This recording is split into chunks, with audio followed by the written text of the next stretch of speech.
Une personne normale doit travailler plus de 10 ans pour s'offrir une maison de luxe, mais si vous avez une chirurgie de réduction corporelle, une villa de luxe ne coûte que 1000 euros.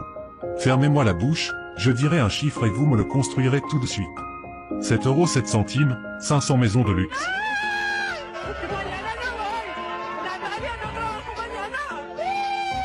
À l'avenir, les ressources mondiales se raréfient et la population va trop grossir. Le Dr Job, un célèbre scientifique, a mis au point une solution, c'est-à-dire qu'en réduisant les êtres humains à une dizaine de centimètres, un demi-morceau de pain ordinaire peut nourrir plus de 10 personnes, et un baril de pétrole peut supporter une ville miniature fonctionne pendant un mois, et la richesse des gens normaux peut encore être utilisée par les familles de la classe moyenne ordinaire dans le monde miniature. Dans le monde miniature, vous pouvez devenir un homme riche avec d'innombrables ressources en un clin d'œil, tout comme la technologie miniature est rapidement reconnue par le monde. Avec le passage du temps, les gens miniatures semblent s'être laissés aller, et ils vivent plus fringants que les gens normaux. Notre protagoniste Paul et sa femme envisagent également de subir une chirurgie de l'atrophie. Il s'avère que la famille de Paul n'est pas riche. Lui et sa femme sont encore dans une vieille maison minable quand ils sont d'âge moyen. Dans le monde miniature, une villa de luxe coûte seulement 1000 euros. Tous les bijoux en diamant sont traités à bas prix, et ils vivent une vie de fait. Paul a été profondément ému.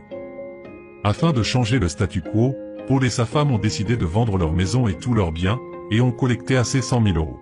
Cet argent ne peut être utilisé pour rien dans le monde normal, mais il peut être utilisé comme 10 millions dans le monde miniature. Avant de partir, Paul et sa femme ont dit au revoir à leurs parents et amis.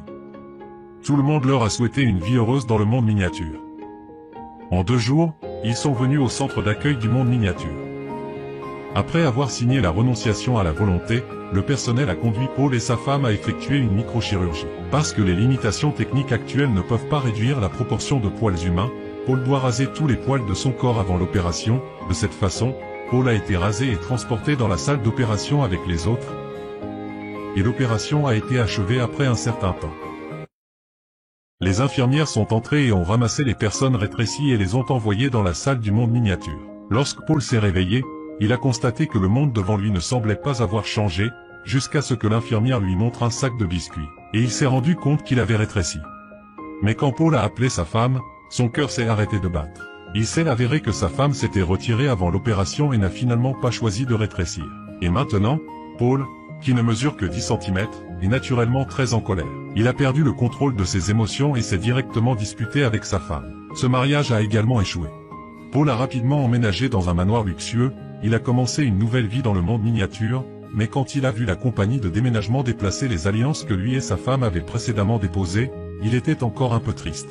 Bientôt, Paul a vécu dans un monde miniature pendant plus d'1 an, car les gens d'ici vivent une vie insouciante, n'ont plus besoin de penser à l'avenir. Paul vit une vie d'ivresse tous les jours, et peut fumer des cigares cubains pour quelques centimes. Il boit Lafite en 1982, c'est comme boire de l'eau, peu importe à quel point il est riche, il y a des moments où il dépense tout. Le grand manoir de Paul a été vendu et a déménagé dans un appartement de taudis. Après une autre fête, Paul, qui était juste sobre à cause d'une gueule de bois, il a rencontré Alan. Il s'est avéré qu'Alan était une femme vietnamienne qui a été exécutée de force dans la prison locale. Après l'opération, elle est partie dans le monde miniature des États-Unis après plusieurs exils. Elle travaillait comme femme de ménage, et sa jambe était handicapée à cause de l'opération de réduction. Paul a vu que sa prothèse était défectueuse, alors il a gentiment fait remarquer, mais Alan pensait que Paul était médecin et espérait qu'il sauverait son ami. Sous la persuasion d'Alan, Alan a emmené Paul hors des murs de la ville du monde miniature. Paul a regardé tout devant lui avec étonnement. Les maisons préfabriquées délabrées abandonnées dans le monde normal ont été transformées en bidonvilles surpeuplées. Les pauvres qui vivent ici sont tous obligés de subir une opération de rétrécissement. Dans le monde normal, 100 euros peuvent devenir 1 million dans le monde miniature, mais même si les gens qui n'ont rien rétrécissent, ils n'ont toujours rien. Alan a emmené Paul jusqu'à la maison de son ami, mais même les aveugles pouvaient voir que l'ami d'Alan était impuissant, et il lui restait son dernier souffle. Paul ne peut que demander à Alan de lui donner des analgésiques, afin qu'il puisse vivre plus facilement le temps qui reste. Quand Paul a pris rendez-vous pour réparer la prothèse d'Alan, et quand il est revenu, l'ami d'Alan était mort et enterré dans une tombe sans nom en banlieue. Paul voulait faire semblant d'être un expert pour réparer la prothèse d'Alan, mais c'était contre-productif. La prothèse était cassée. Afin de compenser, Paul a dû porter Alan en haut et en bas toute la journée, et l'a également aidé à faire le ménage. Au cours de cette interaction quotidienne, Paul a découvert qu'il était tombé amoureux d'Alan, une femme forte. Et la touche humaine des bidonvilles l'a aussi profondément ému. Ce jour-là, à l'invitation du grand docteur Job du monde, Paul et Alan sont arrivés sur une île déserte près de la Norvège. Il s'est avéré que le docteur Job a appris qu'Alan avait tant souffert à cause de la technique de réduction qu'il avait inventée. Il s'est senti très coupable et l'a invité avec Paul dans son petit village. Le docteur Job leur a raconté un fait étonnant. Il s'est avéré que le docteur Job et d'autres scientifiques de haut niveau avaient calculé que la Terre serait bientôt détruite. Cette fois, il a appelé Alan et Paul, juste pour les inviter à se cacher dans l'abri souterrain avec les gens du petit village pour échapper à la fin du monde, et pour continuer le dernier espoir de l'humanité avec les gens du petit village. Paul a été profondément ému quand il l'a entendu. Il voulait aussi contribuer à toute l'humanité et est allé vivre dans la clandestinité avec le docteur Job, mais Alan n'était pas d'accord. Elle croyait que la fin du monde était en effet très rapide pour la Terre, mais pour les êtres humains, il y a au moins des centaines de milliers d'années, surtout quand on regarde l'avenir illusoire, il vaut mieux vivre dans le présent.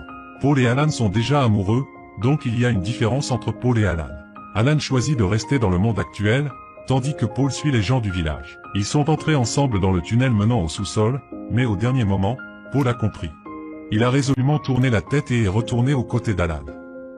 Le tunnel a également été bloqué par un petit morceau de boue avec une énorme explosion. L'avenir est la première priorité pour un pionnier comme le docteur Job, mais Paul n'est qu'une personne ordinaire, il veut juste vivre dans le présent pour passer le reste de sa vie avec Alan et aider les habitants des bidonvilles à sortir de la situation difficile autant qu'il le peut.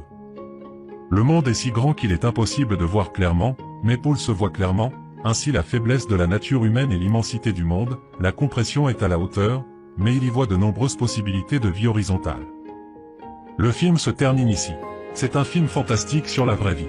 Si c'était vous, choisiriez-vous de rétrécir et de vivre dans un monde miniature? Tout le monde est invité à me faire part de vos réflexions dans la zone de commentaires. D'accord, cet épisode est terminé. À la prochaine, ciao.